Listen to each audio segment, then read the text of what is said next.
Shabbat Shalom à tous, au nom de à l'école de Yeshua. Je vous avais promis une deuxième vidéo concernant le passage de Marc chapitre 12, versets 18 à 34. Eh bien la voici, avec un petit peu de retard, veuillez m'excuser, mais il y avait en fin de compte tout un certain nombre de choses à compléter, en fait, ici, pour que ce soit vraiment très intéressant. Car nous sommes dans la fête des Lumières. Fête des Lumières, ça veut dire qu'on voit plus. Alors, si le Seigneur nous ouvre les yeux de notre cœur, sur, en fin de compte, une manière de voir ou une manière de réfléchir, eh bien, ça devient donc très important. La fête des Lumières, ça nous parle de la lumière. Donc, si nos yeux peuvent s'ouvrir encore plus, gloire à l'Éternel, nous voici en plein dans la révélation de cette fête.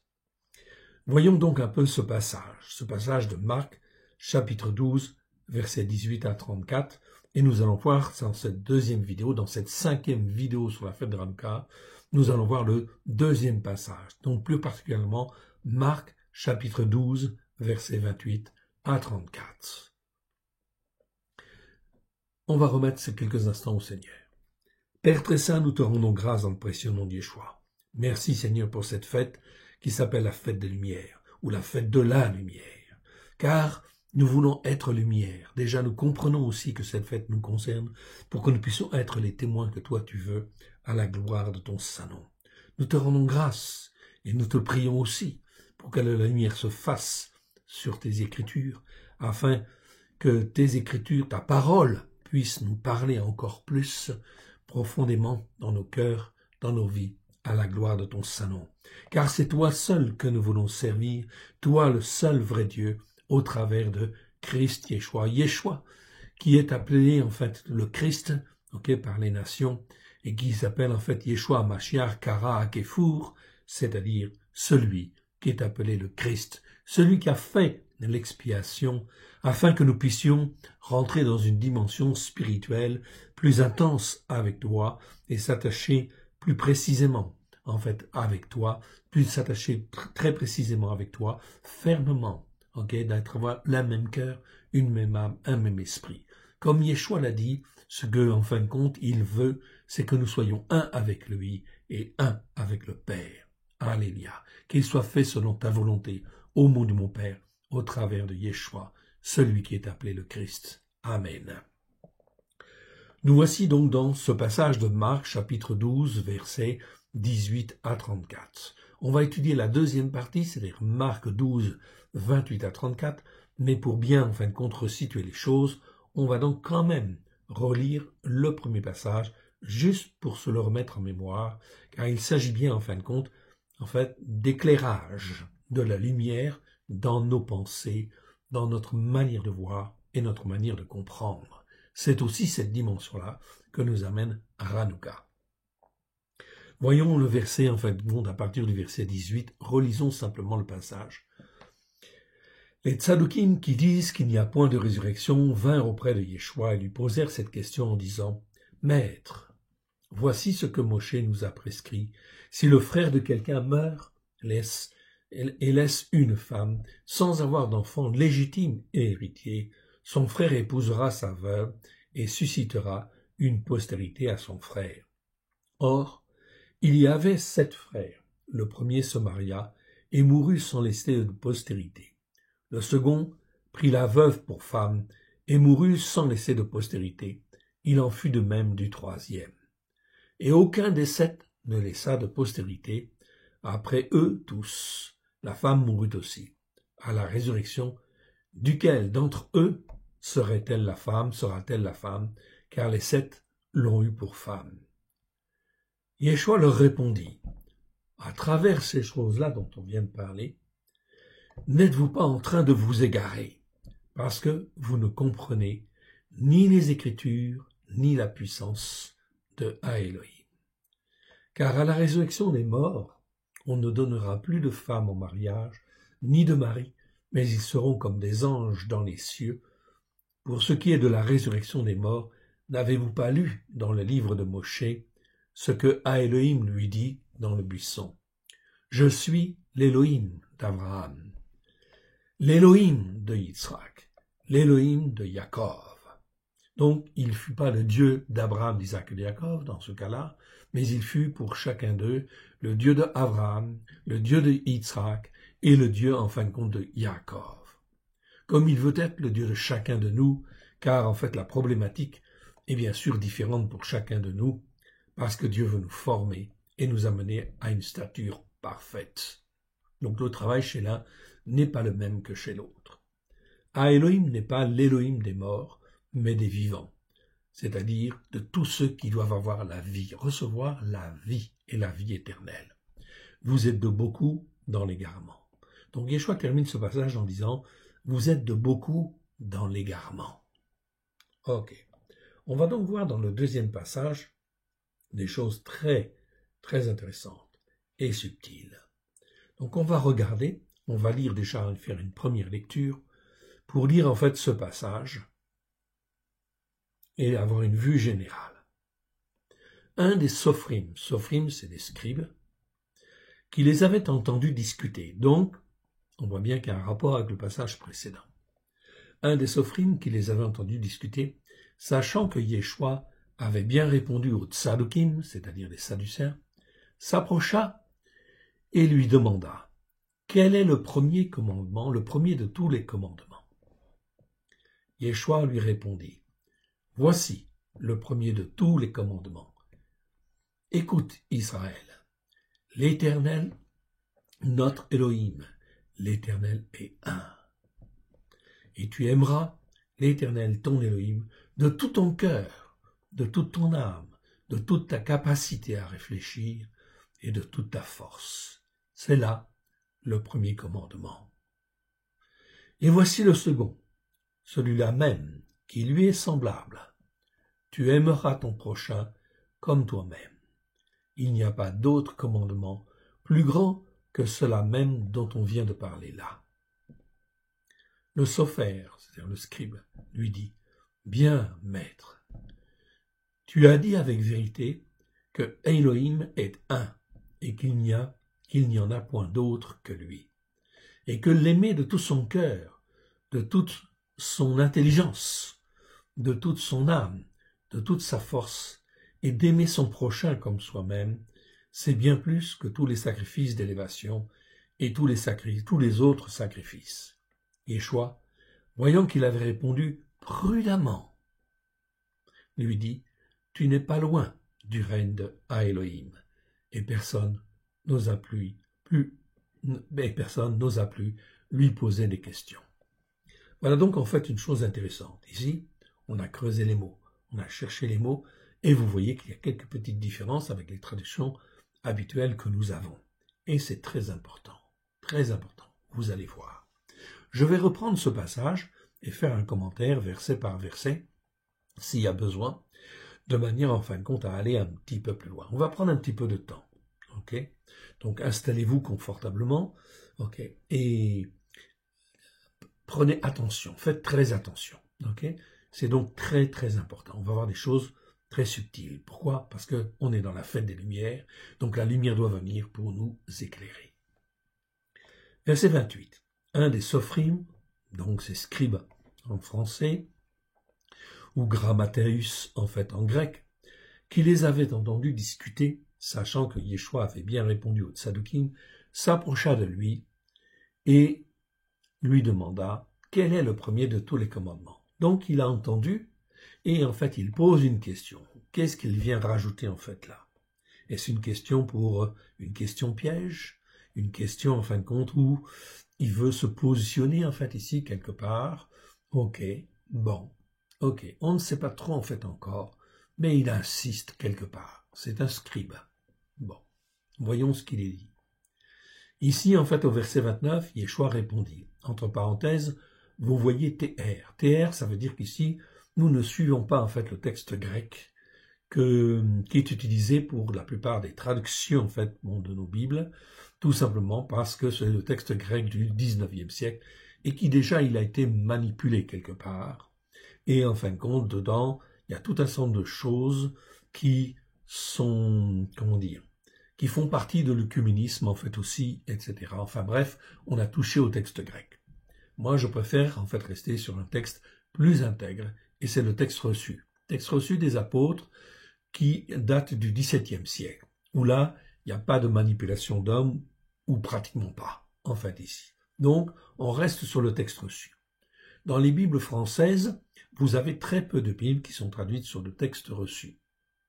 Vous avez la David Martin, qui est une vieille traduction, okay, et vous avez l'Osterwald. Oui, l'Osterwald. Donc, c'est le seul Bible, en fait, en français, qui sont traduites sur, en fin de compte, le texte grec de cette époque. Malheureusement, en fait, les temps, en fait, avancent, okay, et les traductions n'ont pas été travaillées, en fait, ici, pour avancer. C'est bien dommage. Parce que la plupart, en fin de compte, des gens se posaient, en fait, compte des questions des traducteurs, et c'était pas toujours facile de traduire à partir du texte reçu, parce que certains versets, bon, eh ben, c'est moins évident. En fait, ici, c'est vrai. Mais pour faciliter les choses, on a fait donc un texte grec du XIXe siècle, dans lequel on a supprimé un certain nombre de choses, modifié un certain nombre de choses, et toutes les traductions, en fait, ici, aujourd'hui, en français, sont en fait sur le texte grec du XIXe siècle. C'est bien dommage. C'est bien dommage parce que, en fin de compte, ici, cela entraîne de la corruption, en fait, ici, spirituelle, et effectivement, c'est pas très bon. C'est pour ça que c'est mieux de revenir sur le texte reçu. Dans le pays anglophone, on avait en fait créé une traduction, c'est la King James, qui est une très bonne traduction parce qu'elle est faite sur le texte reçu. Et la plupart des réveils qui ont eu lieu, eh bien, ont eu lieu à partir en fait ici de pasteurs qui, en fait, utilisaient le texte reçu. Pourquoi? Eh bien, tout simplement parce qu'il était plus intègre que le texte grec du XIXe siècle. Donc, nous, nos traductions sont toujours sur le texte reçu. Et ce que vous voyez en gras, en fait, en particulier ici, voici le premier de tous les commandements. Donc, ce qui est en gras, ce sont des mots qui existent dans le texte reçu, mais qui n'existent pas dans le texte grec du XIXe siècle. Donc, Yeshua leur répondit, voici le premier de tous les commandements. Écoute, Israël, Shema Israël, l'Éternel notre Elohim, l'Éternel est un. Là, on reprend tel que, en fin de compte, ce qui est écrit dans Deutéronome chapitre 6, verset 4. C'est très bien. Il y a donc bien une relation, en fin de compte, directe entre, bien sûr, ce que les nations appellent l'Ancien Testament et le Nouveau Testament. Ancien Testament et Nouveau Testament, ça n'existe pas en réalité devant Dieu. Il y a les Écritures. Ça commence à la Genèse et ça va jusqu'à l'Apocalypse. Tout, en fait, se tient, s'imbrique. Ce qui fait que la Torah n'est pas à remettre en question, bien évidemment. C'est le fondement même des Écritures et que tous les croyants, en fait, ici, devraient écouter la Torah avec grâce et vérité au travers de Yeshua, qui est venu nous révéler la largeur, la longueur, la hauteur et la profondeur de la parole de Dieu. Et au départ, quand Yeshua est venu, la parole de Dieu, elle était constituée par, bien évidemment, la Torah, les prophètes et les psaumes. Ce que les nations appellent le Nouveau Testament, n'est apparu que bien plus tard, 30 ans après, en fait, la venue, en fait, ici, et la mort de Yeshua, ainsi que sa résurrection. Voilà donc pourquoi c'est très important de revenir au sens premier, en fait, ici, de l'Écriture et à ce que Yeshua a voulu nous révéler, évidemment. C'est donc très important. Verset 30. Et tu aimeras l'Éternel, ton Dieu. Donc l'Éternel, c'est, en fait, ici, Yod et Vavé. En fait, ici, c'est le tétragramme. Donc on l'inscrit comme cela. On peut donc le traduire en français par l'Éternel. C'est une bonne chose. C'est une bonne traduction. C'est parmi les traductions françaises peut-être l'une des meilleures. C'est les nations qui l'ont trouvé, inspiré par le Saint-Esprit, mais c'est une très bonne, en fin de compte, inspiration. Donc, on peut le garder. On peut dire aussi les initiales en hébreu, Yod et Vavé, si on veut, ok. Donc, voilà. On peut utiliser chez les Juifs, si on est plutôt d'origine juive, on va utiliser le mot Hachem ou Akadosh Baruch Hu, etc. Hachem qui veut dire le nom. Parce que les Juifs ne prononcent pas le tétragramme, bien évidemment. Ok, par respect, pour éviter de mal l'utiliser ou de l'écorcher. D'autant plus qu'il est difficilement prononçable, étant donné qu'il est vocalisé dans les textes hébreux de différentes manières. Mais nous verrons ça, c'est pas l'objet, en fait, aujourd'hui, de l'enseignement. Verset 30, regardez bien, écoutez bien. Et tu aimeras l'Éternel, ton Elohim, de tout ton cœur, de toute ton âme et de toute ta capacité à réfléchir. Ah, très important ici. C'est plus penser, non. Et de toute ta force, c'est là le premier commandement. Ici, en fait, le mot, ici, qui est grec, qui est utilisé, c'est le mot dianoia. Je vous le montre. Ok, vous le voyez, ici apparaître à l'écran. C'est dianoia. Dianoia, c'est un mot qui existe 13 fois dans 13 versets. Malheureusement, il est très mal traduit. Ok, très mal traduit. Très mal traduit. Je vais vous le montrer quand même. Ok, c'est important. C'est important, en fin de compte, de bien voir ça. Parce que, traduire dianoia par pensée, vous avez, environ à peu près 13 mots. Je vous les donne. Ok, vous les avez là, en grec. C'est le mot dialogismos, dianoema, dianoia, ennoia, entumesis, epinoia, logismos, noema, nous, oiome, phronema et sunesis. Tous ces mots, nous parlent de pensée. Et oui, c'est pour ça il y a un vrai mélange dans toutes les traductions françaises. Les traducteurs, ne savaient pas ou ne comprenaient pas, ici, les nuances entre les mots grecs. C'est pour ça que c'est très important. C'est pour ça que toutes les traductions que nous avons, nous empêchent, d'arriver à un bon niveau spirituel.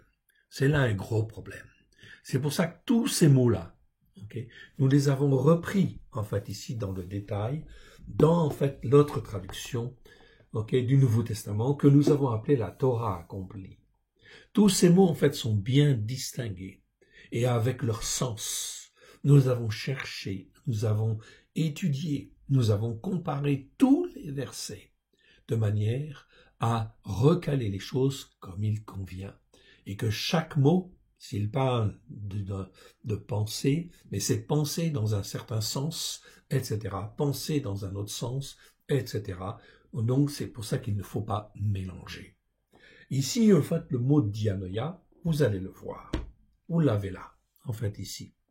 Il est traduit, dans Matthieu 22, 37, par pensée. Tu aimeras de toute ta pensée. Dans Marc 12, verset 30, de toute ta pensée, aussi. C'est ce qu'on est en train de lire là. Luc, chapitre 1, verset 51, il a dispersé ceux qui avaient dans le cœur des pensées orgueilleuses. Là, c'est traduit par pensée. Luc, chapitre 10, verset 27, de toute sa pensée. Ok. Et ensuite, Éphésiens, chapitre 1, verset 18, qu'il illumine les yeux de votre cœur. Là, le mot dianoia est traduit par cœur. Tiens, c'est déjà différent. Éphésiens, alors cœur, c'est cardia, en réalité en grec. Ok. Éphésiens, chapitre 2, verset 3, la volonté de la chair et de nos pensées, ici. Éphésiens, chapitre 4, verset 18, ils ont l'intelligence obscurcie. Non, ok. Ici, c'est pas traduit par pensée, ok. C'est traduit par intelligence obscurcie. En réalité, ce mot dianoia, mon frère, ma sœur, nous parle de notre capacité à réfléchir, très précisément. Tous les versets, ça va dans ce sens-là.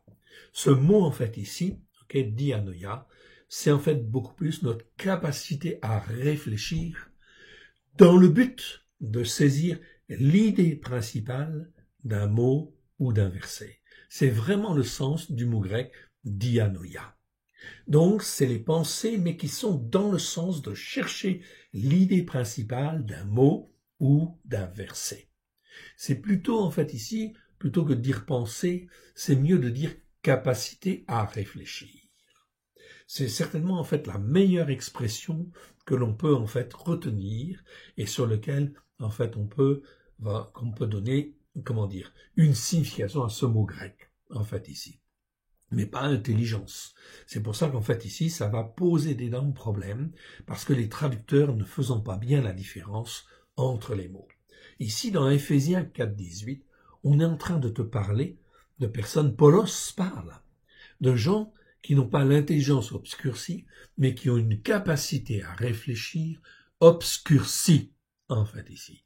Donc, cela devient beaucoup plus clair. Colossiens 1, 21. Vous étiez autrefois étrangers et ennemis par vos pensées. Et donc, dans ce cas-là, eh bien, dans le verset, on va changer, on va trouver, en fin de compte, le mot dianoia. Eh bien, en fin de compte, ça veut plutôt dire capacité à réfléchir. Donc, le verset va devenir, vous étiez autrefois étrangers et ennemis par votre capacité à réfléchir. Votre capacité à réfléchir. Hébreux 8, verset 10. Même chose ici. C'est donc très important parce que ça change tout, en fait, ici. Je mettrai mes lois dans leur esprit, en fait, ici. C'est ce que nous avons la plupart du temps dans nos traductions, Louis II ou autres, etc. Donc le mot dianoia est traduit ici par pensée, et c'est pas la bonne traduction, est traduit par cœur, est traduit par intelligence, est traduit par esprit. Ici, je mettrai mes lois dans leur esprit. Non! Le Seigneur veut dire, ici, quand je suis bien le texte grec, veut dire, je mettrai mes lois, en fait, je mettrai ma Torah, c'est ça qu'il veut dire, dans leur capacité à réfléchir. Eh oui, eh ben ça change tout. C'est pour ça que nous avons été obligés, en fin de compte, de retraduire le Nouveau Testament dans une traduction, en fin de compte, beaucoup plus pertinente et beaucoup plus précise, qui renverse, en fait, ici, la manière de voir les choses, la manière de réfléchir et la manière, en fin de compte, de servir Dieu pour lui être plus agréable. C'est donc quelque chose de très important, évidemment. Je vous encourage, vous trouverez en fin de compte ce Nouveau Testament. En fait, ici, je dis Nouveau Testament parce que je ne l'appelle pas en réalité Nouveau Testament, c'est la Torah accomplie, parce que Yeshua est venu pour accomplir la Torah dans nos cœurs et dans nos vies. C'est donc quelque chose de très important parce que c'est la volonté, en fait, bon de Dieu. Et on le voit au travers des Écritures, oui, bien sûr. Quand il dit, Hébreux chapitre 8, verset 10, je mettrai ma Torah, ou les enseignements de ma Torah, dans leur capacité à réfléchir. Alors, si par son esprit, l'Éternel Dieu, met les enseignements de sa Torah dans notre capacité à réfléchir, à ce moment-là, nous pouvons réfléchir d'une manière plus saine devant lui et avoir ce qu'on appelle un bon raisonnement. C'est donc très important, ça, c'est fondamental. Il en sera de même avec le verset suivant, Hébreux chapitre 10, verset 16. Traduction seconde dit, je les écrirai dans leur esprit. Vous pouvez vérifier, c'est marqué esprit.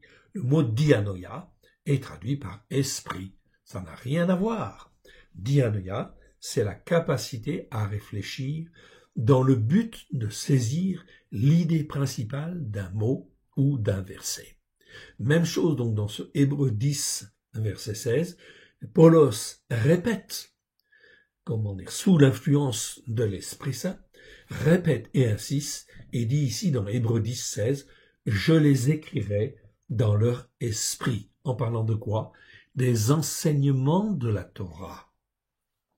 Ah, voilà qui est très important. Il n'y a plus de place à la théologie du remplacement. C'est impossible. Les choses sont claires. Il y a une continuité parfaite entre la Torah, les prophètes, les psaumes et la Brit Hadasha, l'alliance nouvelle, qui, avec Yeshua, est venu pour accomplir la Torah, les prophètes et les psaumes, afin que l'homme qui, en fait, ici, choisit de se convertir, eh bien, puisse être sauvé, transformé, façonné comme Dieu le veut. Et pour cela, il a besoin, dans sa capacité à réfléchir, c'est-à-dire dans ses pensées. Mais on ne va pas utiliser le mot pensée parce que le mot pensée, il est utilisé n'importe comment dans les textes. Ok. Et en fait, les mots sont mélangés. Ok. Donc ici, dans Hébreux 10, 16, je les écrirai dans leur capacité à réfléchir.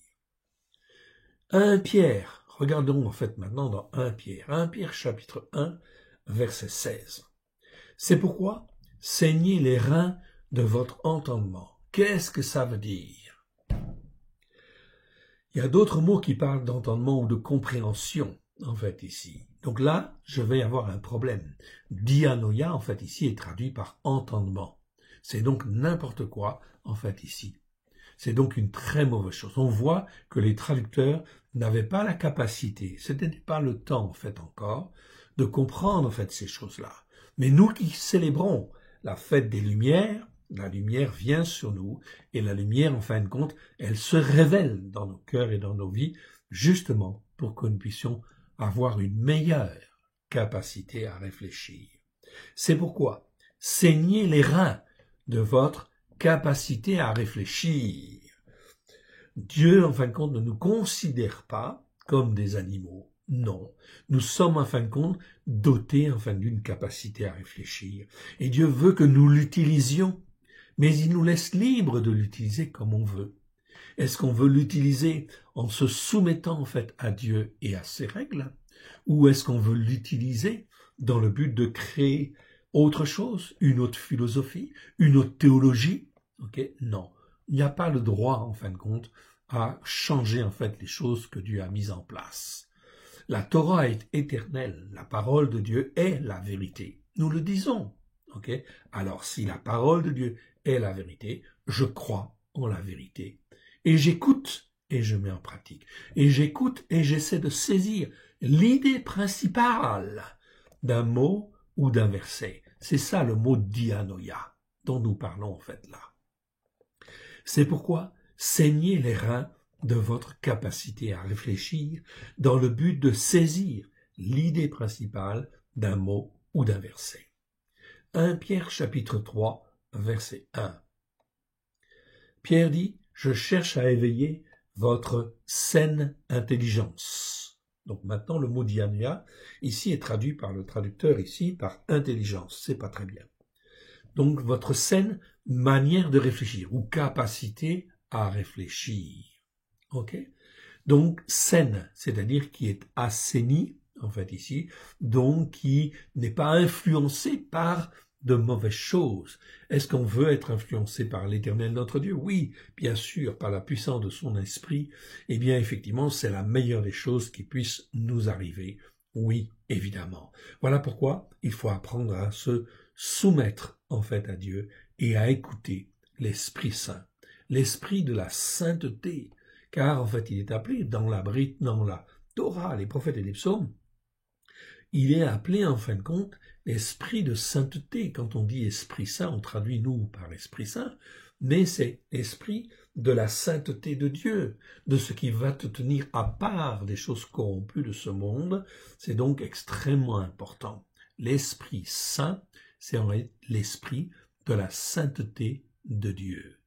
La sainteté de Dieu, que Dieu, dans sa bonté et sa miséricorde au travers de Christ, il nous rachète afin de nous communiquer ses valeurs, de ne faire que de nous communiquer, en fait, tout ce qui correspond à sa sainteté.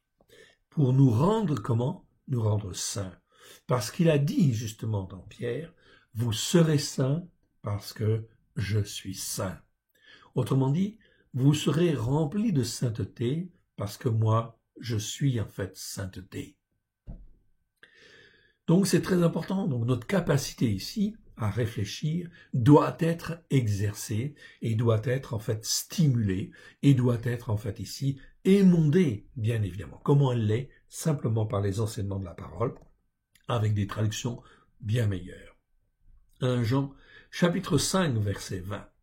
Le Fils de Dieu est venu et qu'il nous a donné l'intelligence pour connaître le véritable. La traduction seconde traduit le mot dianoia par intelligence. Non. Le Fils de Dieu est venu et qu'il nous a donné la capacité à réfléchir pour connaître le véritable. Waouh! Là, ça devient lumineux. Mes frères et sœurs, on est dans la fête de Hanouka, donc c'est la fête des Lumières. Donc le Seigneur ne veut pas nous laisser dans notre aveuglement, il veut nous éclairer. Donc en fait ici, dans cette traduction, tous ces mots-là, nous les avons revus et nous les avons corrigés. C'est donc très très important.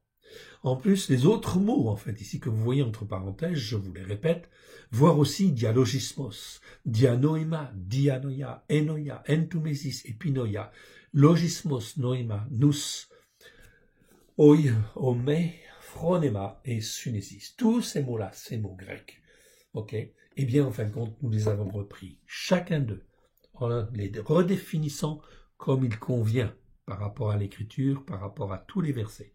Et vous les avez tous, en fait, enfin, car vous avez, en fait, à la fin, un lexique. Okay. Un lexique d'environ 70 mots. Et tous ces mots-là sont détaillés. On les a retrouvés dans tous les versets, et on a recalé tous les versets. Ce lexique-là, je dis lexique, c'est pas un dictionnaire. Pourquoi? Parce qu'il n'y a que 70 mots déjà dans une première version. C'est donc très important. Mais nous les avons détaillés. Et c'était extrêmement important pour comprendre la différence entre ces différents mots. Et c'est très important. Sinon, on reste en fait ici à un niveau, où en fait on n'a pas toutes les informations. Et donc pour servir Dieu comme il convient, comme il le veut, c'est un petit peu embêtant. Ce mot-là, dianoia, existe 13 fois dans 13 versets. C'est pour ça qu'en fait ici, la définition, vous l'avez sous les yeux, c'est en fait la capacité à réfléchir ou manière de penser, dans le sens de chercher à saisir le sens ou l'idée principale d'un mot. Donc c'est pas simplement penser. Penser, c'est tout et n'importe quoi. C'est un panier dans lequel on met tout. Et la plupart des traducteurs, tous les mots que je vous ai cités tout à l'heure, ils ont souvent traduit par pensée ou raisonnement, tout simplement. En fait, ici, sans chercher, en fait, pourquoi un mot, en fait, était différent de l'autre. Si l'Esprit Saint a utilisé ces mots-là, c'est qu'il y a une raison. Alexandre 1850, je vous parle de ce dictionnaire grec. C'est un très vieux dictionnaire, oui. Et je vous le recommande. Plutôt que d'utiliser n'importe quel dictionnaire grec, qui a subi les influences de la corruption spirituelle, des derniers siècles, en fait, ici, Alexandre, 1850, parle de la faculté de saisir l'esprit d'une loi ou d'une règle. Là, on est vraiment dans le vrai sens de ce mot, dianoia. Le fait de saisir par la pensée l'essence même de quelque chose ou de quelqu'un. Voilà une excellente définition. Ce mot ne peut pas simplement dire pensée ou intelligence ou encore moins entendement. Deuxième dictionnaire, Chassang 1882, c'est aussi une bonne référence. Les autres dictionnaires plus tardifs, en fait, ont subi en fait pas mal d'évolutions. Et en fait, ici, bien sûr, ça a apporté tout un certain nombre de sens, mais des sens pervertis par les interprétations sur la théologie du remplacement.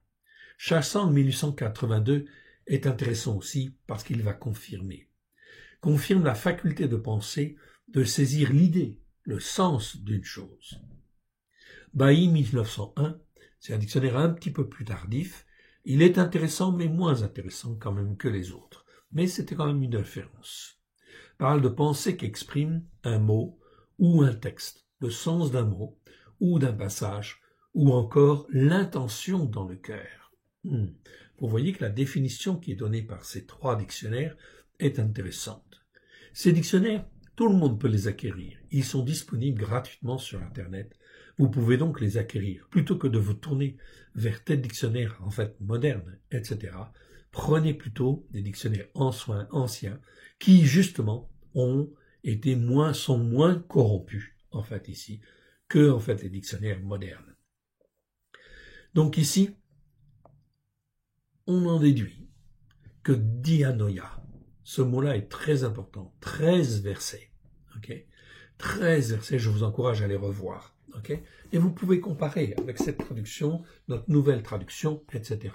Vous verrez effectivement que ça change beaucoup de choses. On en déduit que dianoia exprime la capacité à réfléchir avec du bon sens, ou plutôt un bon sens spirituel, c'est-à-dire attaché à Dieu, en référence à Dieu, évidemment.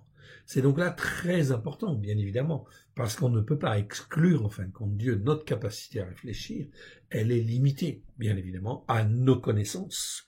Mais il est important et fondamental que ce soit toujours, en fin de compte, dans le sens d'être attaché à Dieu et de rester attaché à Dieu. Donc, on va dire, avec du bon sens, ou un bon sens spirituel, et la volonté d'apprendre à discerner l'idée principale, soit dans le but de glorifier Dieu, soit dans le but de mieux manipuler en fait aussi. Ça peut être le cas pour Balaam par exemple. Donc attention évidemment.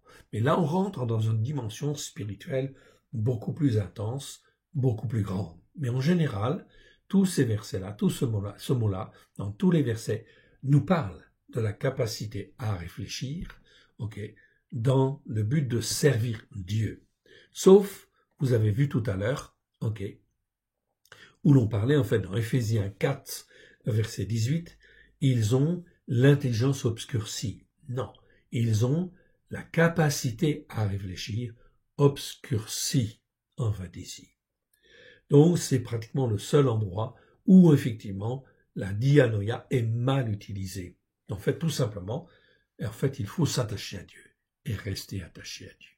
C'est donc très important cette dianoïa, parce qu'elle nous stimule et nous oblige en fin de compte à nous attacher à Dieu et à saisir toujours, en fait ici, l'idée principale d'un mot ou d'un verset. Donc quand en fait Yeshua dit ici, tu aimeras l'Éternel ton Dieu de tout ton cœur, de toute ton âme, de toute ta capacité à réfléchir, ça devient ce que ça veut dire. Ça veut dire qu'on doit exercer nos neurones, justement, pour, en fin de compte, essayer de comprendre ce qui est meilleur, en fait, ici, pour servir Dieu, l'Éternel, notre Dieu. Et de toute ta force. C'est là un premier commandement. C'est donc un commandement, nous dit le texte reçu, le texte grec du XVIIe siècle. C'est en gras ici, c'est là le premier commandement. Dans le texte grec du XIXe siècle, ce mot-là, c'est là le premier commandement, ça n'existe pas, en fait, ici. Donc, c'est pas un commandement, en fait, ici. Ici, Yeshua souligne, c'est là le premier commandement. C'est l'obligation de tout croyant, en fait, ici, que de chercher, en fait, ici, avec sa capacité à réfléchir, l'idée principale d'un mot ou d'un verset. Très important. Et voici le second, celui-là même qui lui est semblable. Tu aimeras ton prochain comme toi-même. Qui lui est semblable. Tu aimeras ton prochain comme toi-même. Rien à dire. C'était écrit déjà dans Lévitique chapitre 19, verset 18. Yeshua le rappelle, en fait, tout simplement. Donc on voit bien que la Brit Hadasha, l'alliance nouvelle, la Torah ici accomplie, parce que Yeshua est venu pour accomplir la Torah, eh bien il prend les versets de la Torah et il vient les accomplir en fait pleinement, avec grâce et vérité, dans une dimension en fait plus intense, beaucoup plus lumineuse. Oui, bien sûr, j'allais dire, c'est le terme à utiliser au moment de Hanouka, bien évidemment. Il n'y a pas d'autre commandement plus grand que ceux-là même dont on vient de parler. Il n'y a pas de plus grand commandement que cela même. Vous voyez en italique, dont on vient de parler. C'est mis en italique, oui, bien sûr. Parce qu'en fait ici, c'est ce qu'on appelle en grec, c'est une tautologie. Une tautologie, c'est un mot qui permet de dire, faites attention à ce qu'on vient de dire, c'est là quelque chose de très très important, et il n'y a pas besoin d'aller chercher midi à 14h, à droite et à gauche, c'est ça qui est très important. Cela même dont on vient de parler. C'est pour ça qu'en fait ici, cette tautologie, eh bien il y en a beaucoup. Il y en a énormément dans le Nouveau Testament, dans la Brit Hadasha. C'est pour ça qu'en fait ici, chaque fois que nous avons pu le mettre, oui évidemment, pour le souligner, en disant « Fais attention mon frère, ma sœur, ce qui est écrit là est très important. Ne va pas chercher midi à 14h, ça sert à rien, simplement ça. Écoute et mets en pratique avec ton cœur, de toute ta force, de toute ton énergie, et là, les choses vont changer. » C'est très important, cette tautologie. Ici, c'est tout ton, en fait, ici. C'est donc conjugué. Verset 32. Le sophère, c'est-à-dire le scribe, lui dit, « Bien, maître. » Maître, ici, c'est celui qui enseigne, didaskalos. « Tu as dit, avec vérité, que Elohim est un, et qu'il n'y en a point d'autre que lui. » Donc le scribe connaît les Écritures, donc il dit à Yeshua, oui, ce que j'ai dit, c'est juste. et que d'aimer de tout son cœur, de toute son intelligence, de toute son âme, de toute sa force, et d'aimer son prochain comme soi-même, c'est bien plus que tous les sacrifices d'élévation et tous les autres sacrifices. Vous remarquerez en fait ici, et vous l'avez entendu, ici, dans les traductions habituelles, dans nos traductions, c'est marqué « et que t'aimer, et que l'aimer de tout son cœur, de toute sa pensée ». En fait ici, on va avoir ici un autre mot, en fait, grec. Ici, le scribe n'utilise pas le même mot, n'utilise pas dianoia, comme on a vu tout à l'heure, mais un autre mot. Cet autre mot, en fait, ici, eh bien, en fait, ici, on va aller le voir, c'est le mot synésis. Il existe dans le dictionnaire, en fait, ici, dans le lexique, en fait, ici, à la référence 64. Vous l'avez. De même que dianoia existe, je crois que c'est la référence 30, il existe. Et ici, nous avons, en fait, le mot synésis. On va aller voir ce mot-là. Il répond d'une autre manière. Il n'utilise pas le mot dianoia, comme on le voit en fait ici, comme on l'a vu tout à l'heure. Il va utiliser un autre mot. Synésis. Synésis, qui existe 7 fois dans 7 versets. C'est pas un mot très très courant. Alexandre 1850, Chassan 1882 parle d'union, de jonction, souvent en fait aussi intelligence ou compréhension. Tiens, donc on va utiliser en fait ici le mot intelligence, oui, c'est mieux, en fait ici, c'est plus approprié à ce mot-là, intelligence. Ou on pourrait dire compréhension, mais je ne suis pas tout à fait pleinement d'accord avec ça, parce qu'il y a un autre mot qui nous parle vraiment de compréhension. Ici, c'est intelligence. Intelligence au sens de la compréhension première des choses, en fait, ici. La perception, en fin de compte, des choses. Donc, ça peut être aussi le jugement, sagesse, connaissance intime, conscience. Mais, dans les textes, en fait, de la Bible, c'est plutôt, en fin de compte, intelligence qui serait certainement le plus approprié. Bailly, 1901, rajoute rencontre, jonction. Donc, c'est dans le but, c'est de l'intelligence dans le but de se joindre à d'autres, c'est-à-dire de créer en fait une union, etc., avec d'autres. Donc c'est un sens tout à fait particulier, en fait, ici. Au travers des versets de la Bible, ce mot nous parle de l'intelligence au sens des pensées qui amène à comprendre les choses dans le but d'un partage et de la recherche d'une certaine unité. Oui, très bien. Donc là, c'est vraiment le sens, en fait, ici, de ce mot synésis. C'est dans l'idée de chercher une certaine communion fraternelle. Oui, bien sûr. Mais il y a un travers, en fait, là-dedans. Si cela peut paraître satisfaisant, cela ne l'est pas dans le monde spirituel. Il manque à ce mot, la relation avec Dieu qui est prioritaire. Donc ici, ça c'est très très important pour bien comprendre. C'est la relation en fait avec Dieu qui est prioritaire. Autrement dit, si cette synésis, cette intelligence n'est pas fondée sur la Torah de Dieu, elle conduit à une intelligence des choses qui reste humaine et qui peut être très développée, sophistiquée, mais sans vraiment Dieu en premier. Là, ça conduit, en fait, ici, à l'œcuménisme, par exemple. Ça conduit à avoir, en fait, ici, toute une connaissance, une certaine intelligence, bien sûr, des choses. Avec cette synésis, cette intelligence-là, eh bien, on peut développer des bolides, on peut aller sur la Lune, etc. On peut développer des technologies, etc. Mais on peut très bien être complètement à côté de Dieu.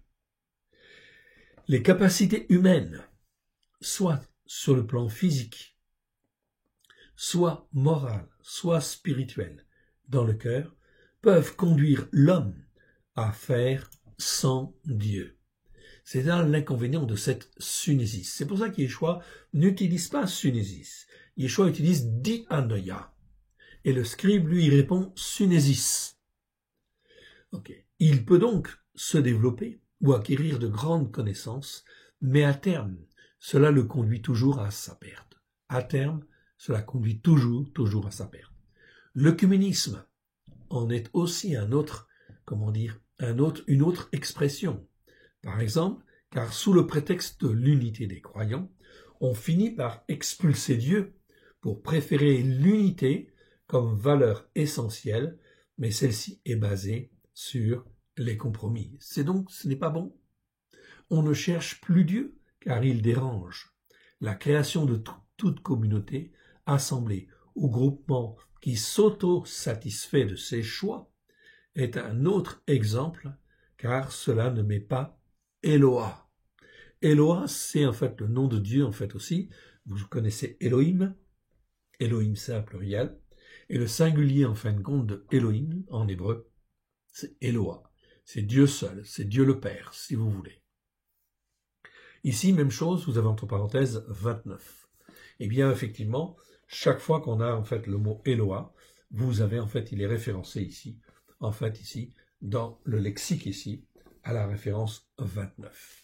Et vous verrez en fin de compte, quand on le met en fait ici, dans cette traduction, c'est parce que c'est conforme à une pensée en fait hébraïque, c'est-à-dire dans le texte hébreu, dans la Torah, les prophètes et les psaumes, eh bien on trouve parfois en fait le mot Eloah, oui, 45 fois si ma mémoire est bonne, et en fin de compte, cela exprime certaines choses dans certains versets. Quand on retrouve cette pensée-là, si je puis dire, cette compréhension-là, eh bien en fin de compte, dans le Nouveau Testament, ça devrait être presque la même chose. Ou tout au moins, on en a le sens. Je prends un exemple. Proverbe 30, verset 5. Toute parole révélée d'Eloah. En hébreu, c'est pas mis Elohim. C'est pas mis à Elohim. Non, c'est mis Eloah. Donc là, c'est Dieu, Dieu le Père. Toute parole révélée. C'est pas la parole prononcée. C'est la parole révélée. C'est Imra, en fait, en hébreu. C'est pas Davar. Davar, c'est la parole, en fait, qui est dite, qui est exprimée. Et la parole révélée, c'est Imra, en fait, en hébreu. Donc ici, toute parole révélée d'Eloah est éprouvée. Il est un bouclier pour ceux qui cherchent en lui un refuge. C'est donc très important. Là, on rentre dans des dimensions de compréhension nettement supérieures. Voilà, c'est pour ça que c'est important. Parce qu'on en a besoin. On en a besoin pourquoi? Parce qu'on a célébré la fête de Hanouka, la fête des Lumières. Donc la lumière vient et se révèle en fait à nous. Pourquoi? Parce qu'on est dans l'obéissance et la soumission, tout simplement. Voilà pourquoi il faut faire en fait la fête de Hanouka aussi. Vous voyez, c'est un exemple très pratique en fait ici. La lumière, elle vient. Donc ici, cela ne met pas Eloah, donc Dieu, Eloah ou Elohim, mais ici c'est Eloah dans ce verset-là, en premier. Ça c'est très important. Dieu doit toujours être en premier dans ce qu'on fait, dans ce qu'on agit. En fait ici, on doit toujours avoir la référence à l'Éternel, notre Dieu. C'est dans ces cas-là, l'homme peut créer une montagne, donc avec Sunésis. Comme on met en fait à part Dieu, ce qui se passe, c'est que l'homme peut se créer une colline spirituelle, ou encore une tour de Babel, dans le but de s'élever. C'est le problème de Nimrod, en fait, ici. Mais au final, c'est toujours contre Elohim qu'on fait la tour de Babel. Oui, bien sûr, parce que Nimrod se croyait très fort, se croyait puissant, plus fort en fait même que Dieu, à tel point qu'il prend un arc et des flèches et fait symboliquement le geste de tirer en fait sur Dieu en disant qu'il voulait tuer Dieu. C'est donc en fait ici quelque chose de catastrophique. Ça c'est l'orgueil de l'homme. L'homme, s'il ne s'attache pas à Dieu, ne se soumet pas, n'obéit pas à ses commandements, eh bien en fin de compte il risque de se laisser entraîner par son propre orgueil. Mais au final, c'est toujours contre Elohim qu'on fait Nimrod.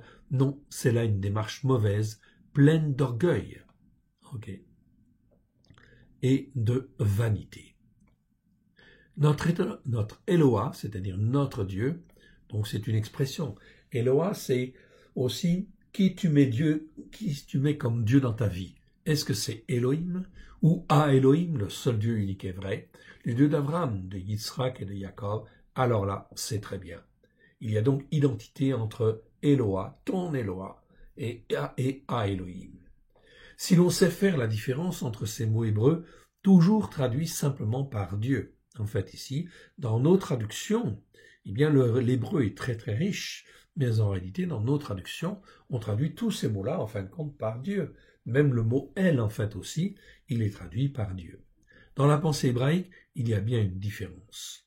L'Adam, c'est-à-dire l'homme créé, le descendant d'Adam, doit apprendre à craindre à Elohim, le seul Dieu unique et vrai, et à apprendre ses commandements, en fait, ici. Donc ça, c'est très important, en réalité. Okay, c'est même fondamental, en fait, ici. Doit apprendre ses commandements. C'est bien ce qui est écrit ici, comme on le voit, en fait, ici, dans Ecclésiaste, chapitre 12, versets 13 à 14. Ce que doit faire tout descendant d'Adam. Même chose ici, c'est traduit par homme, en fait, ici. Or, homme en hébreu, c'est ish. Mais en hébreu, je suis désolé, dans le verset, en fait, ici, chapitre 12, verset 13-14, eh bien, c'est le mot Adam. C'est-à-dire l'Adam, le descendant, en fin de compte, d'Adam, okay, l'homme terrestre, doit apprendre à craindre à Elohim et à apprendre ses commandements. C'est ce que doit faire tout homme, tout descendant d'Adam, en fait, ici. Tout homme doit être attaché et dépendant d'Elohim. L'homme ne peut pas vivre seul, c'est impossible. Okay. Il n'est pas Dieu, il est une créature qui en fait doit retrouver son Créateur, s'attacher à Dieu et rester attaché à Dieu. Voilà pourquoi Christ est venu. Il est venu en tant qu'homme, il a payé le prix du rachat pour que nous puissions être rattachés à Dieu par simplement la grâce de Dieu.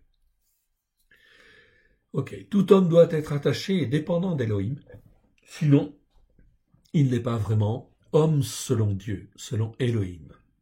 C'est donc toujours l'unité sur la Torah, les prophètes et les psaumes qui prévaut et qu'il faut rechercher, car c'est là que peut vraiment être construite l'assemblée des témoins que Yeshua, en fait, à Mashiach, Kara Hakefour, c'est l'expression en fait hébreu qui veut dire celui qui a fait l'expiation, qui a payé le prix, okay, pour nous racheter.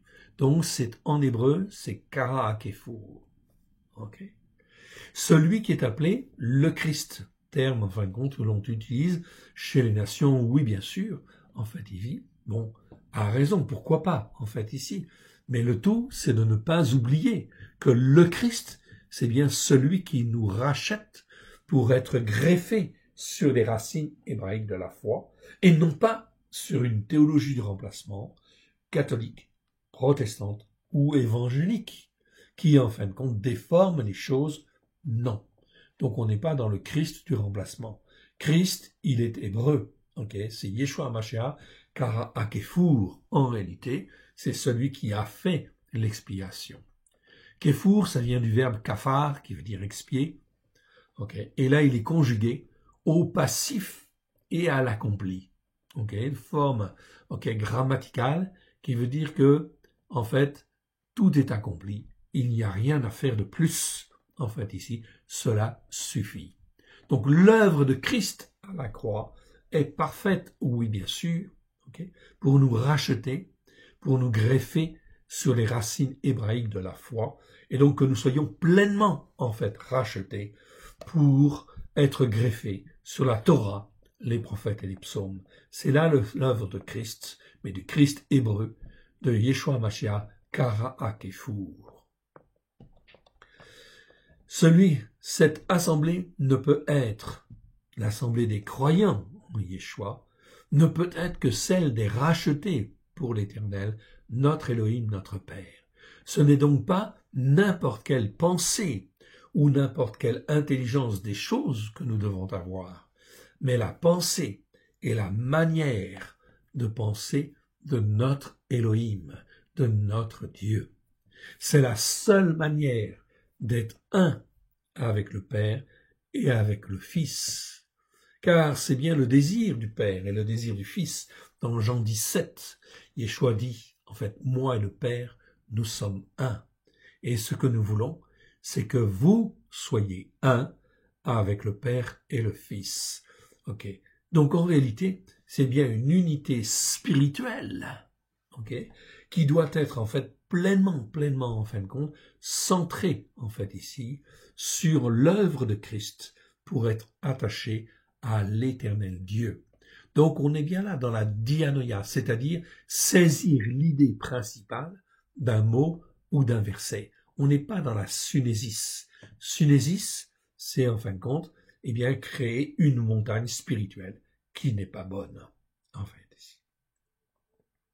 Le mot sunésis, si je le prends en résumé, dans les versets, en fait, suivants, je vais le trouver, en fait, en résumé, dans Marc, chapitre 12, verset 33.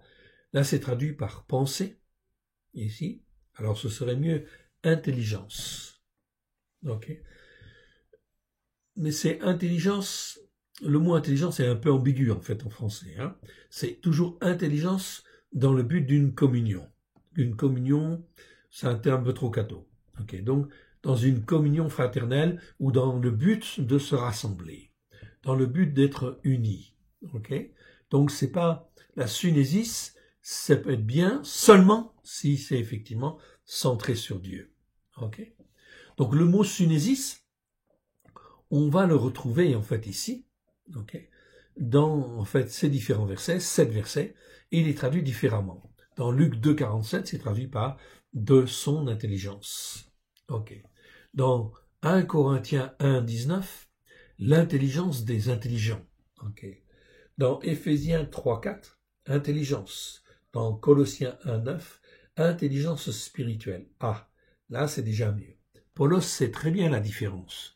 C'est pour ça qu'il va utiliser, en fait ici, l'intelligence sunésis, une sunésis qui soit spirituelle, de manière à ce qu'elle ne dérape pas dans le but, en fait, de rechercher une communauté, en fait ici, terrestre, okay, mais d'une intelligence spirituelle. On ira voir ce verset. Colossiens 2,2, d'une pleine intelligence. 2 Timothée 2,7, le Seigneur te donnera de l'intelligence en toutes choses. Donc ici, quand c'est le Seigneur qui est en premier, à ce moment-là, ta sunésis, c'est-à-dire ton intelligence, va te permettre de comprendre les choses, mais d'une manière saine. Sinon, si la sunésis n'est pas rattachée à Dieu, eh bien effectivement, si ton intelligence n'est pas rattachée à Dieu, dans les enseignements de Dieu, ça va poser en fait un problème. Ok. Voyons en fait ici quelques versets. J'ai dit en fin de compte que j'allais voir Colossiens 1,9. On va aller voir Colossiens 1,9. Colossiens 1,9, le voici.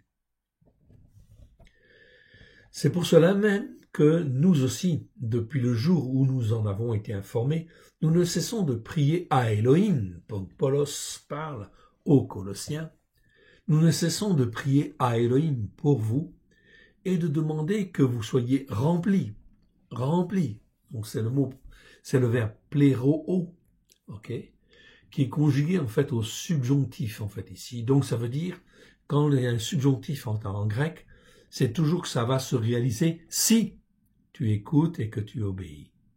C'est pour cela même que nous aussi, depuis le jour où nous avons été informés, nous ne cessons de prier à Elohim pour vous et de demander que vous soyez remplis, en fait ici, donc si vous écoutez et vous mettez en pratique, de la connaissance précise et correcte. Ah, la même chose, entre parenthèses, ici je vois en fin de compte 30.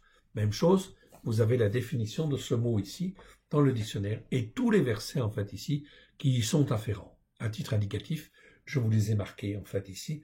En fait, vous l'avez là. Vous avez un petit renvoi, un petit astérix en fait ici, que je vois en fait ici. Ok, que vous voyez en fait là, et vous le revoyez en fait ici. Donc le mot épignosis, le voici. Donc, c'est traduit dans nos Bibles par gnosis la plupart du temps. Gnosis, ça veut dire connaissance. Ok. Gnosis, je vous montre le mot. Ça, c'est un mot qui est très courant, en fait, ici, et qui existe dans les Écritures. Ça veut dire connaissance. Le mot épignosis, dans nos Bibles et dans nos traductions, est traduit exactement de la même manière, comme gnosis. Or, si l'Esprit Saint utilise un mot différent, non pas gnosis, mais épignosis, il faut essayer de comprendre. Okay? Qu'est-ce que ça veut dire? Okay? Comme je vous disais, dianoia, c'est saisir l'idée principale d'un mot ou d'un verset. Eh bien là, nous sommes dans un exemple. Épignosis, c'est pas gnosis. Gnosis, c'est toujours dans la connaissance, on est d'accord. Mais en fin de compte, si gnosis veut dire connaissance, épignosis, ça veut dire connaissance précise et correcte. Ce mot n'existe que 20 fois dans 20 versets. En fin de compte, vous pouvez aller les voir. Vous avez toutes les références là. Et vous pouvez aller voir dans n'importe quelle Bible que vous avez. Est-ce que c'est traduit par connaissance précise et correcte? C'est connaissance précise. Épi, ça veut dire quelque chose qui est précis, focalisé et qui est correct. Donc, il n'y a pas à revenir dessus. Okay? C'est pour ça que ce mot-là est très important. Il doit être traduit correctement, mais évidemment, dans ces 20 versets. Regardez dans vos Bibles que vous avez, vous verrez bien, dans Romains 1, 28, Romains 3, 20, Romains 10, 2, Éphésiens 1, 17, est-ce qu'on parle de connaissance précise et correcte? Non. Alors, c'est ce que nous avons fait. Nous avons revu tous les textes. Tous ces versets sont revus. Et en fait, là, à chaque fois qu'on a le mot épignosis, eh bien, en fin de compte, nous traduisons toujours par connaissance précise et correcte. C'est pas n'importe quelle connaissance. C'est en rapport avec Dieu. Et quand on travaille, en fait, avec Dieu, quand on veut servir Dieu, eh bien, en fait, ce qui est très important, c'est d'être dans une connaissance précise et correcte. Car si je ne suis pas dans une connaissance précise et correcte, eh bien, je risque de me laisser entraîner.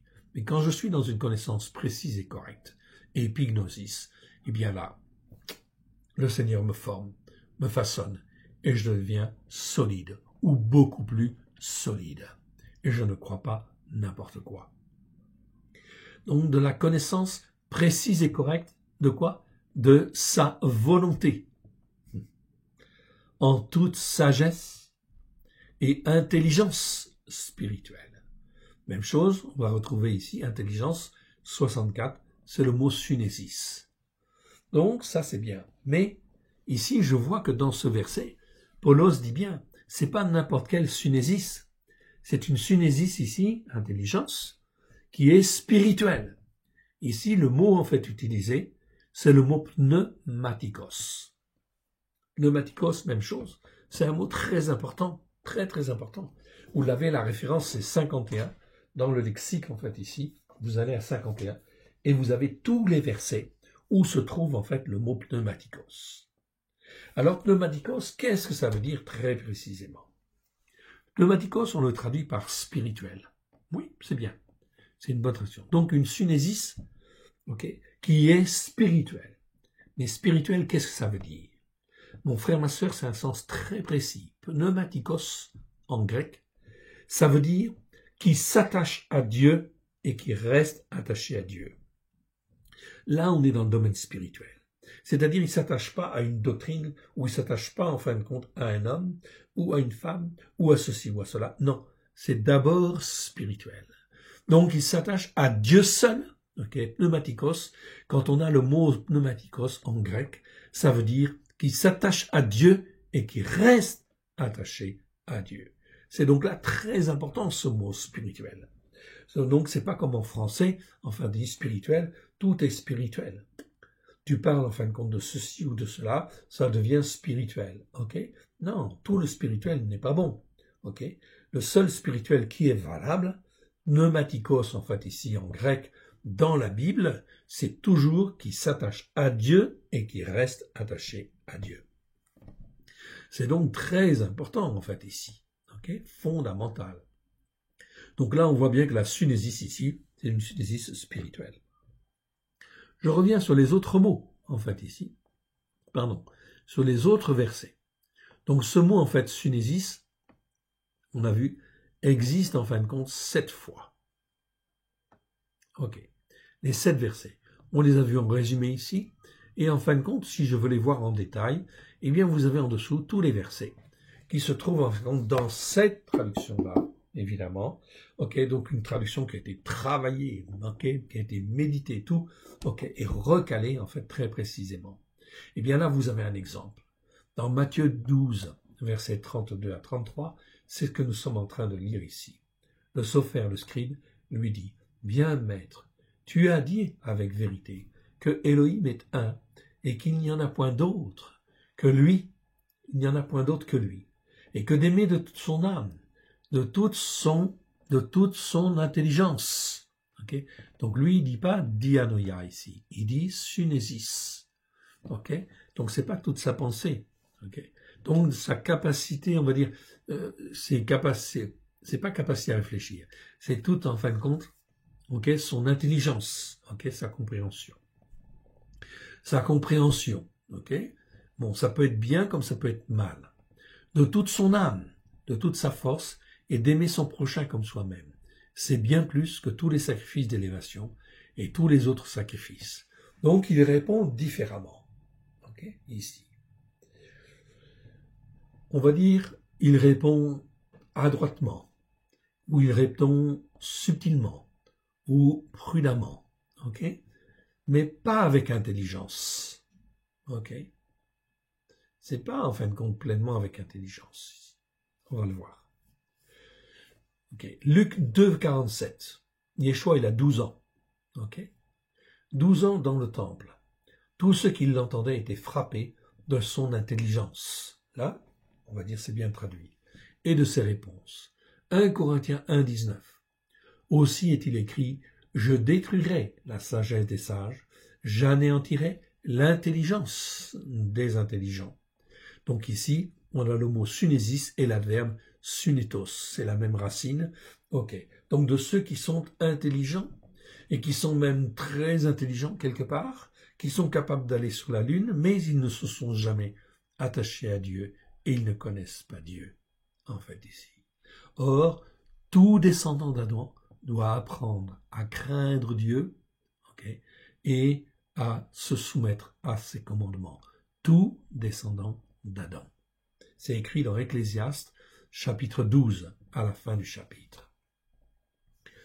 Donc, ici, son intelligence, de toute son âme, de toute sa force, d'aimer son prochain comme soi-même, c'est bien plus que tous les sacrifices d'élévation et tous les autres sacrifices.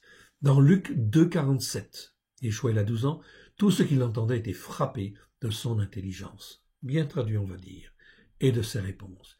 Ici, la synésis de Yeshua, elle est en fin de compte parfaite. Pourquoi? Parce qu'elle est attachée à Dieu, en fait, ici. Il est toujours, en fait, attaché à Dieu. Donc là, sa synésis, elle est bonne, en fait, ici. 1 Corinthiens 1, 19. Aussi est-il écrit, « Je détruirai la sagesse des sages et j'anéantirai l'intelligence des intelligents. » Donc là, tous ceux qui, par contre, ne sont pas attachés, en fait, à Dieu, eh bien, en fait, seront confus, en fait, ici. Oui, bien sûr.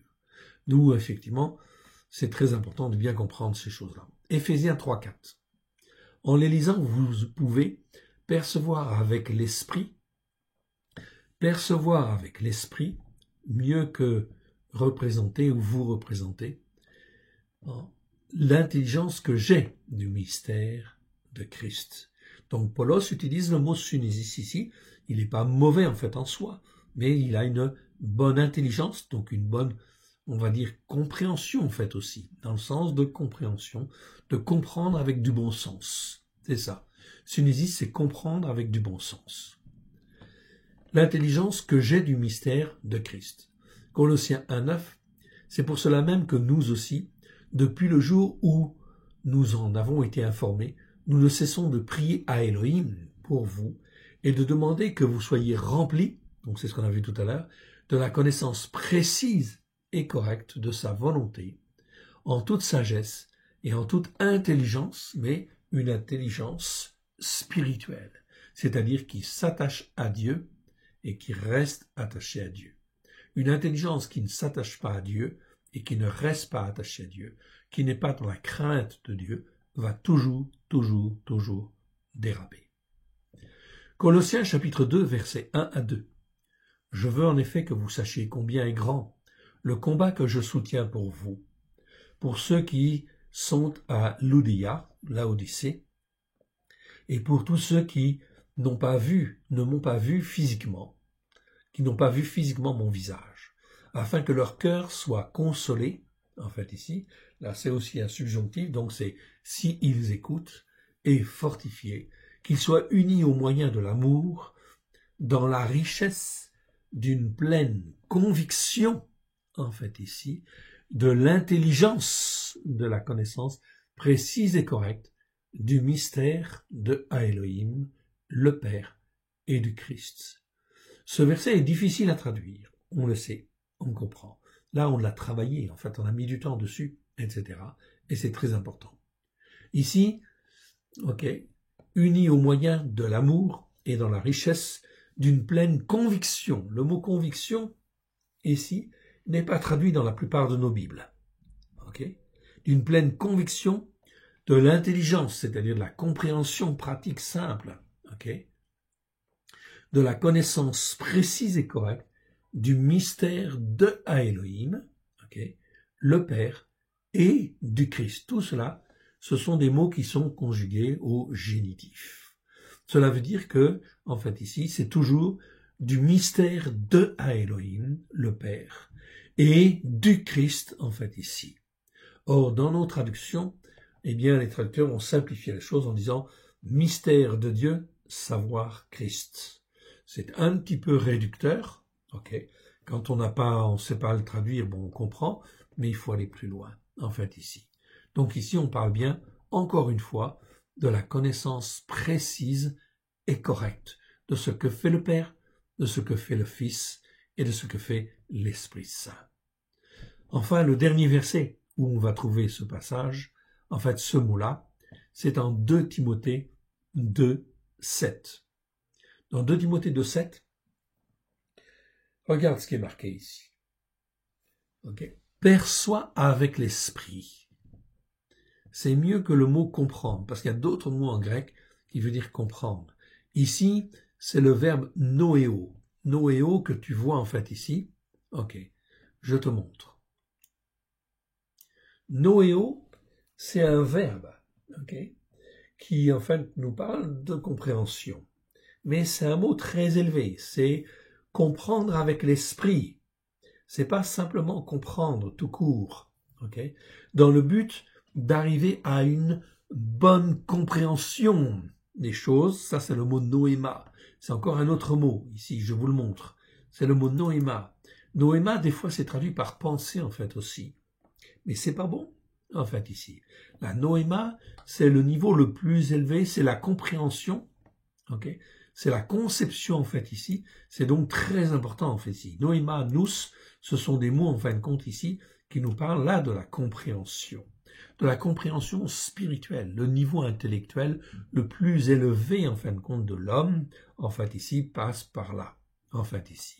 Par la noéma et la nous, on viendra, en fait, ici. On comprendra, on verra bien ces choses-là. Donc, noéo nous parle de comprendre avec l'esprit. C'est mieux, en fin de compte, que simplement comprendre. Ou alors, perçois, cherche, et tu trouveras. Perçois avec l'esprit ce que je dis. Ce que je dis. Donc, Paulos parle à Timothée. Perçois avec l'esprit ce que je dis, car l'Éternel te donnera une intelligence, synésis, en toutes choses. Donc, c'est ici compréhension, je pourrais rajouter pratique, si on veut.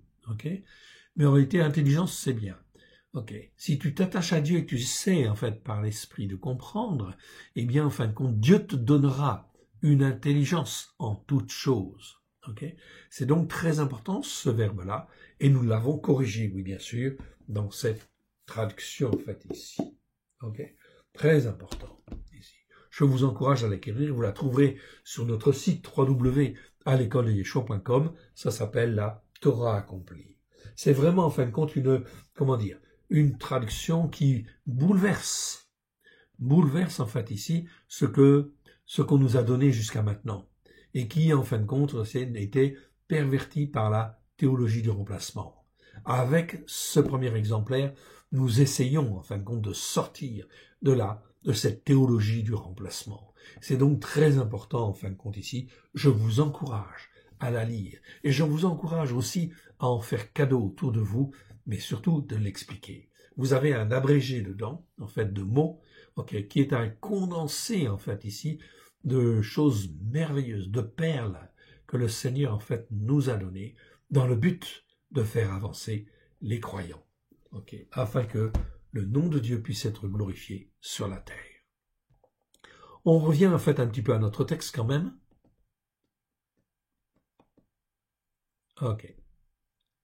Le Sophère lui dit donc, « Bien, maître, tu as dit avec vérité que Elohim est un, et qu'il n'y en a point d'autre que lui, et que l'aimer de tout son cœur, de toute son intelligence, de toute son âme, de toute sa force, et d'aimer son prochain comme soi-même, c'est bien plus que tous les sacrifices d'élévation et tous les autres sacrifices. » Alors Yeshua, quand il entend en fait comment le scribe y répond, il voit très bien que le scribe n'utilise pas le mot dianoia. Il utilise le mot sunésis. Je répète, donc il n'utilise pas le mot dianoia pour dire capacité à réfléchir, alors que Yeshua a dit de toute ta capacité à réfléchir, c'est-à-dire de toute ta capacité à saisir l'idée principale d'un mot ou d'un verset. En fait ici, donc il répond ici de toute son intelligence, c'est-à-dire sa sunésis, c'est-à-dire en fin de compte, son intelligence, c'est-à-dire sa, son intelligence après, c'est-à-dire toute son intelligence, tout ce qu'il a acquis comme connaissance, et il n'utilise pas le même mot, de toute son âme, de toute sa force, et d'aimer son prochain comme soi-même, c'est bien plus que tous les sacrifices d'élévation et tous les autres sacrifices. Donc si on est dans la sunésis ici, eh bien effectivement, la sunésis, ça peut être bien comme ça peut être mauvais. Donc Yeshua lui dit, il répond, Yeshua, voyant qu'il avait répondu avec intelligence. C'est pas vraiment avec intelligence ou d'une manière subtile, non. Il avait répondu prudemment, en fait, ici. Ou, en fait, ici, comment dire, prudemment, en fait, ici, ou on aurait pu dire, en fait, aussi encore, raisonnablement, en fait, ici, raisonnablement, en fait, ici, mais non pas avec intelligence, en fait, ici. Le mot, en fait, ici, utilisé, le mot grec utilisé, je vous le montre,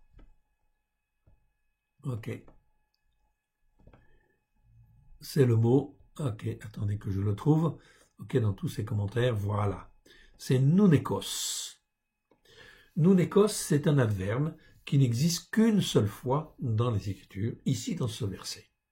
Ça nous parle à la fois de bon sens, judicieusement, raisonnablement, en fait ici, Alexandre 1850, le dictionnaire Alexandre 1850, et Chassan 1882, sont donc des vieux dictionnaires, je vous ai dit, qui en fin de compte ont l'avantage d'exister, ils sont disponibles sur Internet aujourd'hui, en fait ici, peut-être que demain ils disparaîtront, vous pouvez en télécharger en fait une version, ce sont de très bons dictionnaires, car ils sont relativement complets et, ils ne sont pas pervertis, ou très peu, par la théologie du remplacement.